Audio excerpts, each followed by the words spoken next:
안녕하십니까? PD 이나경입니다. 이번에는 초성화 공법에 대하여 이야기해보기로 하겠습니다. 안녕하십니까? 비빔밥은 잘 섞어야 맛이 납니다. 음악, 미술, 문학을 가차없이 잘 섞어서 어느 하나도 개성이 드러나지 않도록 해야 합니다. 수십 가지 악기를 하나로 뭉쳐 한 소리를 내는 교향곡처럼 말입니다. 쉬운 일은 아니죠. 와우, 저도 그림을 그립니다만 한 가지를 하는데도 힘이 벅찬데요. 그렇습니다. 저 자신도 세 가지 예술을 공부하는데 80년이 걸렸어요.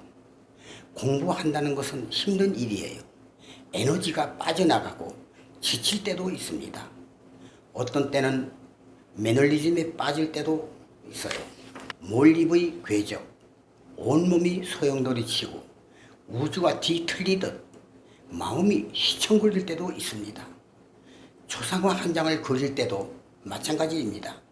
살아 숨쉬는 그림을 그려야 합니다. 트랜스페어런트 악사이 레드 색은 초상화에서는 반드시 필요한 색입니다. 구도를 잡아갈 때도 이 색으로 해야 합니다. 지금 모델이 포즈를 취하고 있는데요. 모델을 무시하고 작업을 시작하는 것입니까? 그런 것은 아닙니다. 우선 네모난 캔버스의 왼쪽 상단 머리카락 부분에 장난하듯 파필용법으로 넓적한 붓 자국의 흔적을 남깁니다. 그러면 오른쪽 아래 어딘가에 그에 대응하는 점 혹은 선이 그리고 싶어집니다. 그리고 중앙 어딘가에 점 하나를 찍어봅니다. 물론 이 행위는 모델의 자태와 구도를 보고 결정한 터치입니다. 점점 어려워지네요. 초상화 그릴 때의 이러한 행위는 버릇에 의한 것입니까? 아니면 생각의 표출입니까? 그것도 아니라면 원래 두 눈의 시점이 끊임없이 중심으로 모여들기 위한 대응 작전입니까? 예술적 바리에이션입니다. 왼쪽의 커다란 붓자국이 화면 전체에 수렴됨과 동시에 캔버스의 중심에 그리고자 하는 모델의 영상이 떠오르고 이미 그려진 오른쪽 아래에 맞서줄 것을 요구하며 점선 하나를 더 그려 캔버스의 밸런스를 맞추어 나갑니다. 그렇다면 수채의 중심에서 좌우 양쪽에 딱 들어맞는 시메트리로 뚜렷한 구도가 그림자처럼 선연하겠군요. 그렇습니다. 캔버스의 색깔 사이사이로 모델의 인상차기가 선연히 나타납니다. 그 순간만은 눈의 감각뿐 아니라 사고까지도 작동을 멈춘 것처럼 여겨지기조차 합니다. 이러한 것은 구도에만 관련되는 것이 아니라 사소한 색의 차이, 터치의 강약, 붓의 종류, 제작의 가락, 기타 여러 가지 사연에 얽히는 눈의 초점이 캔버스 위에 영상으로 복잡하게 나타나기도 합니다. 어떤 방법으로 구도를 잡든 그것은 작가의 선택입니다. 손가락 카메라로 구도를 잡아가는 방법과는 달리 캔버스의 백그라운드, 아무렇게나 칠한 호작질 사이로 가상선을 잡아가는 방법은 고단위 영법입니다. 못생긴 돌을 보고 그 속에 여인상을 찾아가는 조각을 하는 사람과도 같은 구도법입니다. 마치 달이 가나 구름이 가나에서 보민을 잡아채는 소나무 영법입니다. 경지에 도달하셨군요. 성공 여부의 불확실성. 그럼에도 예술가들은 현실에 도피하지 않고 객관화를 의식하며 한 줄기 햇볕에 꿈을 영접해 나가는군요. 피카소도 무명 시절에 끼니를 메울 돈이 없어 자기가 친히 그린 습작을 땔감으로 썼습니다. 이 광경을 본 친구가 말하기를 땔감을 넉넉히 줄 터이니 그림을 달라고 하였지만 단칼에 거절입니다. 작가로서는 불쏘시개보다 작품이 더 아깝습니다. 싼 불쏘시개를 받고 비싼 작품을 바꾸는 바보는 없습니다. 인생의 불확실성과 모순에서도 꿋꿋이 예술의 꿈을 키운다는 것은 예술인만이 갖는 컨셉입니다. 쇼펜하우어는 의지 철학의 삶을 초현실로 박지 않은 것이라 했습니다. 이런 시련이 올 때 세련된 감각의 카타르시스를 축복의 무기로 삼습니다. 작품 위에 사랑이라 써놓고 그것을 위해 생명을 불태우는 격이군요.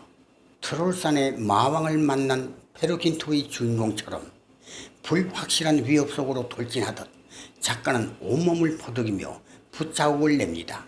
이것이 작가의 삶입니다.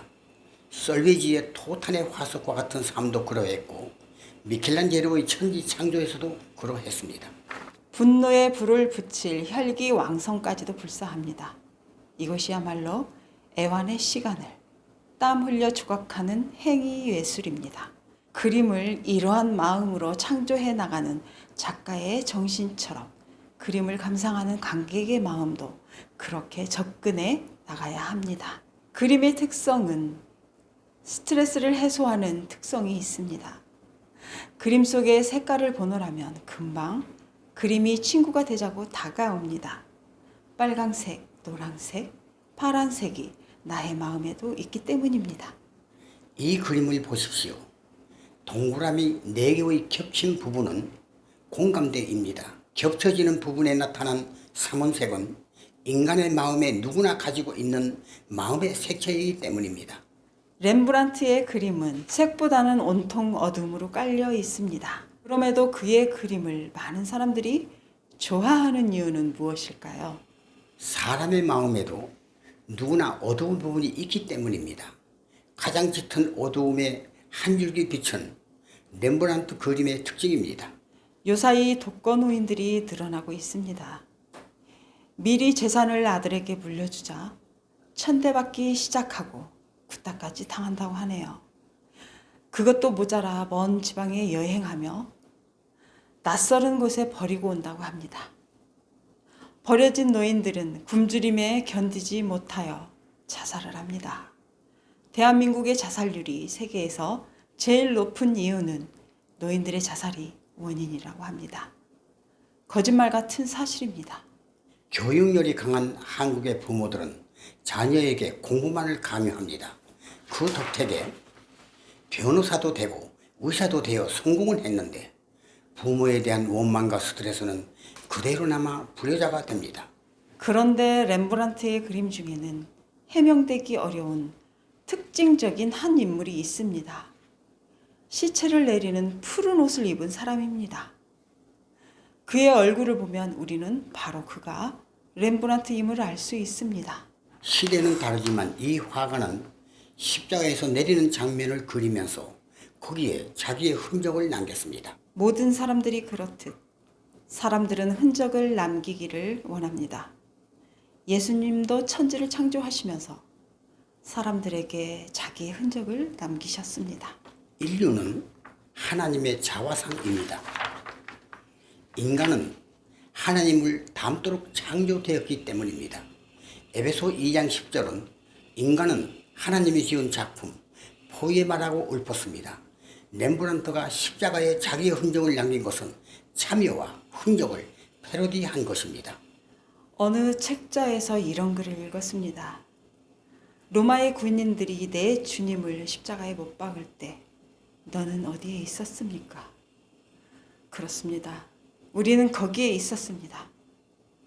모세가 바다를 두동강이 낼 때 당신은 어디에 있었습니까? 그렇습니다. 우리는 분명히 거기에 있었습니다. 그 이야기가 우리 자신의 이야기가 되면 될수록 우리는 더욱 효과적으로 그 이야기를 할 수 있으며 실천할 수 있습니다. 하나님의 계획 안에서 당신에게 주어진 역할을 과소평가하지 말아야 합니다.